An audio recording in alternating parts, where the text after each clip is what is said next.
क्या आप जानते हैं कि महाभारत युद्ध के बाद स्वयं भगवान श्री कृष्ण को भी एक माता के श्राप का सामना करना पड़ा था? महाभारत का युद्ध समाप्त हो चुका था। कुरुक्षेत्र की धरती पर चारों ओर केवल शव, टूटी हुई रथों की ध्वनि और माताओं के विलाप सुनाई दे रहे थे। उसी समय कौरवों की माता गांधारी युद्ध भूमि में पहुंची। उन्होंने अपने 100 पुत्रों के निर्जीव शरीर देखे तो उनका हृदय क्रोध और शोक से भर उठा।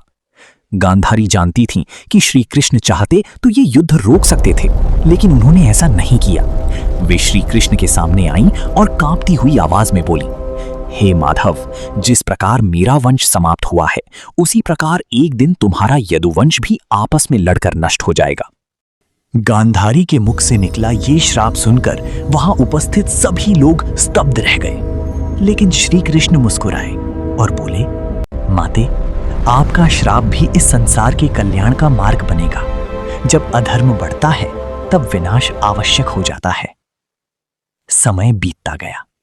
वर्षों बाद द्वारका में यदुवंशियों के भीतर अहंकार और मद बढ़ गया।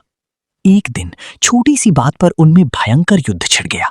वे आपस में ही एक दूसरे का संहार करने लगे। देखते ही देखते पूरा यदुवंश समाप्त हो गया। तब लोगों को समझ आया कि एक मां के आंसुओं से निकला श्राप भी कभी व्यर्थ नहीं जाता। यही कारण है कि महाभारत केवल युद्ध की कथा नहीं, बल्कि कर्म, अहंकार और समय के न्याय की भी अमर गाथा है।